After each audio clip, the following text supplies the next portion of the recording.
कि हम अपने जो त्योहार हैं, हमारी जो सनातन परंपरा में पर्व मनाने का बड़ा महत्व है। तो हमारे आचार्य जी ऐसा कोई अवसर नहीं छोड़ते। कोई भी पर्व, जितने भी पर्व हमारे हैं, ये बड़ा मंगल ज़्यादातर उत्तर भारत में इसकी मान्यता है, लोग मनाते हैं। मंगल देखिए केवल एक वारी नहीं है, एक दिन ही नहीं है। हम जैसे विचार करते हैं वैसी ही चीज़ों को हम आकर्षित भी करते हैं। हमारे जो विचार हैं, जब हम मंगल की कामना करते हैं, और ये सनातन संस्कृति है, यहाँ मंगल केवल हम अपने लिए नहीं, मंगल सबके लिए करते हैं। आचार्य जी का बहुत बार मैसेज आता है, मंगल हो। बहुत सुंदर मैसेज आचार्य जी भेजते हैं। मंगल का अर्थ ही कल्याण है। तो हमारे जीवन में कल्याण, मंगल कैसे आएगा? उसके लिए देखिए, धनात् धर्मः तथा सुखम एक सूत्र है। कुछ दिन पहले एक मेरा लेक्चर था, उसमें how to find happiness according to Gita, वह हमारे जीवन में in our life how to find happiness. यहाँ जितने भी हम लोग बैठे हैं, सबको हैप्पीनेस माने प्रसन्नता सबको चाहिए, सुख सबको चाहिए। और ये हनुमान चालीसा सबसे छोटा सरल उपाय है, सबसे बड़ा काम का उपाय है। जिसको जीवन में किसी प्रकार की भी असुविधा हो तो हनुमान चालीसा उसके जीवन की, क्योंकि धर्म अर्थ काम मोक्ष, ये 4 पुरुषार्थ की प्राप्ति कराने वाला मार्ग है हनुमान चालीसा। ये कोई 40 दोहे मात्र नहीं है, श्लोक मात्र नहीं है। ये एक प्रकार का सेवा, समर्पण, श्रद्धा, इसमें हनुमान चालीसा से बहुत कुछ सीखने को मिलता है। हनुमान जी, अभी हम और आपने मिल करके बाहर हनुमान जी को सिंदूर चढ़ाया, तो आपको जान के आश्चर्य होगा, यह घटना बड़ी अद्भुत घटना है। एक समय भगवती सीता अपने माथे पे सिंदूर लगा रही थी। तो हनुमान जी ने देख लिया कौतुक, हनुमान जी गए, माता जी को प्रणाम किया और पूछा, आप ये क्या कर रही हैं? तो हनुमान जी ने कहा, भगवती सीता ने जवाब दिया कि इससे तुम्हारे स्वामी मेरे पति देव की आयु बढ़ेगी, इसलिए मैं लगा रही हूँ। तो हनुमान जी इतने प्रसन्न हुए कि मेरे स्वामी माने भगवान राम की आयु बढ़ेगी इससे, तो खुद सारे के सारे पूरे शरीर पे उन्होंने सिंदूर पोत लिया। जब भगवान राम ने देखा तो भगवान राम ने उनको आशीर्वाद दिया। तो हनुमान जी चिरंजीवियों में से एक हैं, जो कलयुग में भी थे, कलयुग में भी हैं, सतयुग में भी थे, और द्वापर, त्रेता, सभी युगों में हनुमान जी हैं। अभी वर्तमान में भी जहाँ जहाँ राम कथा होती है, हनुमान जी वहाँ जरूर आते हैं।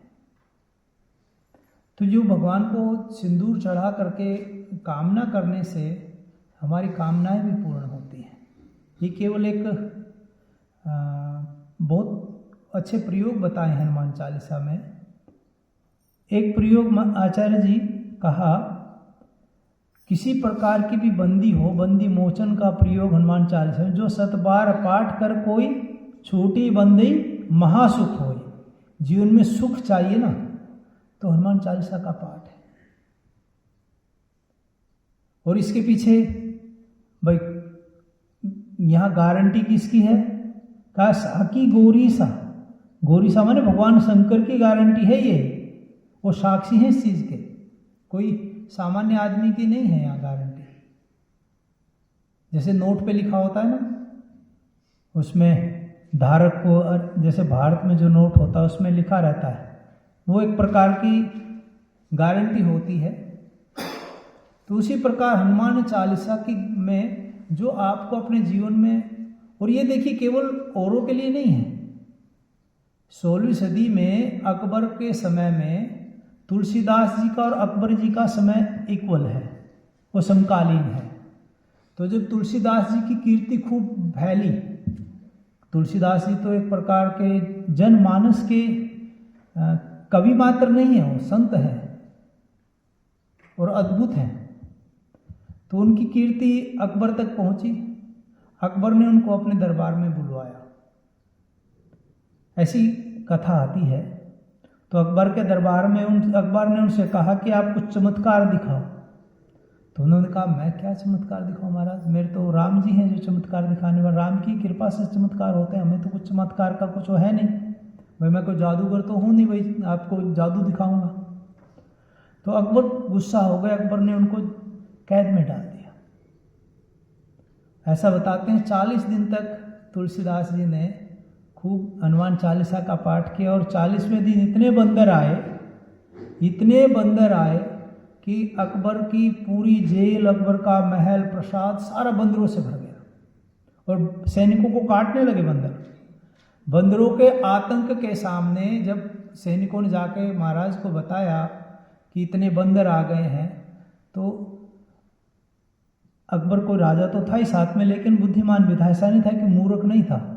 उसने अपने और जो उसके नवरत्न थे उनको बुला के मीटिंग की। उन्होंने कहा महाराज आपने जरूर किसी भक्त का कल्याण किया है। तो उन्होंने कहा कि हाँ हमारी जेल में कोई एक तुलसीदास नाम के कवि हैं, तो कहा कि उनको तुरंत छोड़ो। तो फिर अकबर जी ने माफ़ी मांगी उनसे, उनको बाकायदा छोड़ा भी, उनको माफ़ी मांगनी पड़ी राजा को। तो एक हनुमान चालीसा के अनेक चमत्कार हैं। और महाराज मैं मेरे जीवन के भी चमत्कार बताता हूँ। हम लोग नर्मदा परिक्रमा में थे। नर्मदा एक नदी है भारत में, जैसे गंगा नदी है, जैसे यमुना नदी है, वैसे ही नर्मदा भी एक नदी है। और नर्मदा नदी की विशेषता आचार्य जी, बहुत नदियां तो जाती हैं किस साइड, गंगा सागर की तरफ जाती हैं, उत्तर से दक्षिण, उत्तर से उधर जाती हैं हिमालय से आकर के। लेकिन जो नर्मदा है वो अमरकंटक से आकर के इधर जो गुजरात की तरफ आती है, माने उल्टी आती है।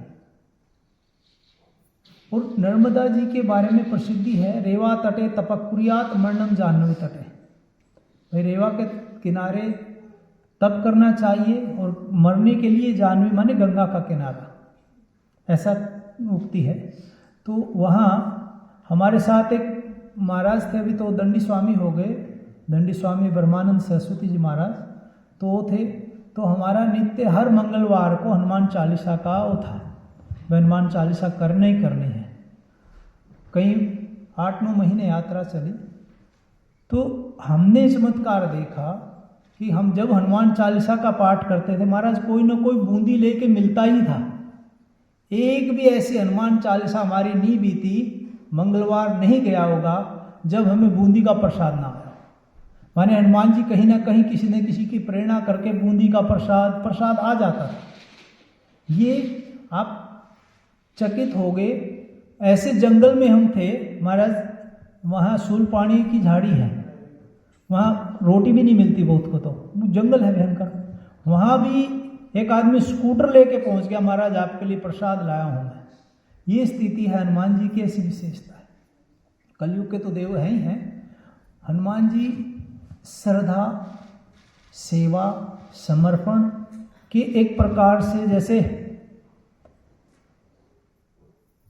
उनका जो समर्पण भगवान राम के प्रति था, उनकी जो सेवा की भावना थी और निरहंकारिता, हनुमान जी से बहुत कुछ सीखने को मिलता है जीवन में।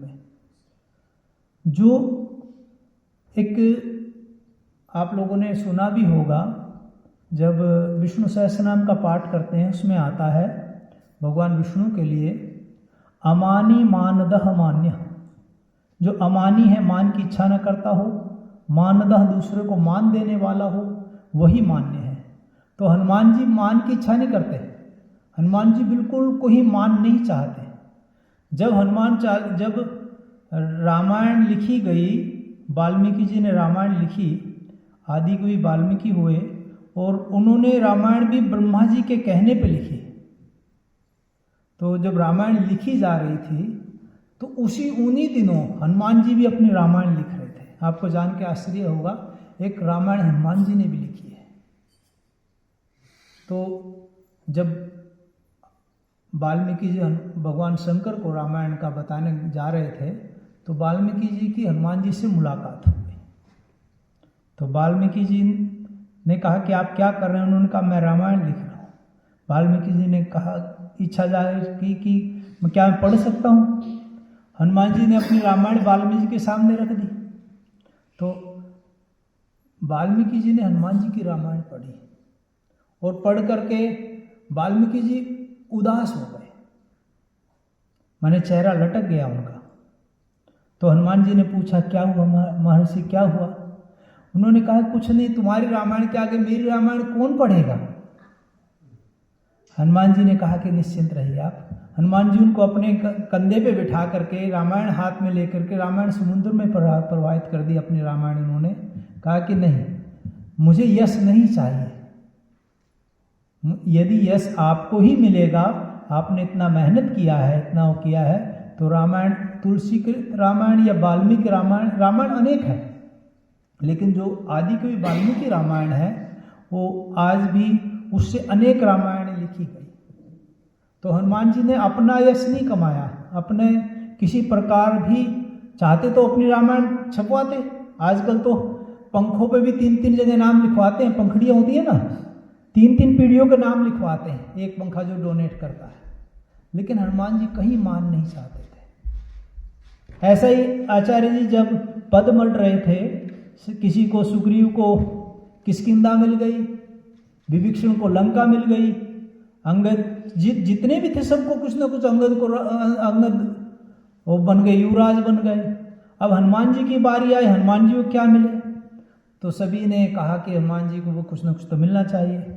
तो भगवान राम ने एक बहुत अच्छी स्पीच रखी। भगवान राम ने कहा, भाई इन्होंने बहुत काम किया है और ये तो मेरे लक्ष्मण से भी प्रिय भाई हैं, माने जो मेरे भाई हैं, मेरे परम प्रिय भाई के जैसे हैं, और इनको जरूर कुछ न कुछ पद मिलना चाहिए।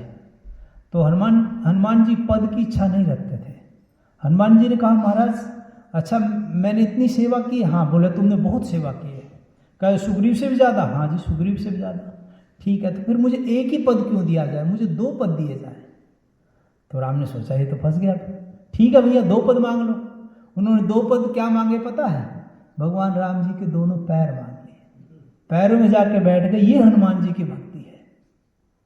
तो हमें हनुमान जी से बहुत कुछ सीखने को मिलता है। और आज बड़ा मंगल है, बड़े मंगल में मैं हनुमान जी के श्री चरणों में प्रार्थना करता हूँ कि आपके जीवन में भी मंगल हो। मैं भगवान से प्रार्थना करूँगा कि जो यहाँ आए हैं, जो यहाँ नहीं भी आए हैं, सभी के जीवन में मंगल हो। और हमारे आचार्य जी को बहुत बहुत साधुवाद देता हूँ।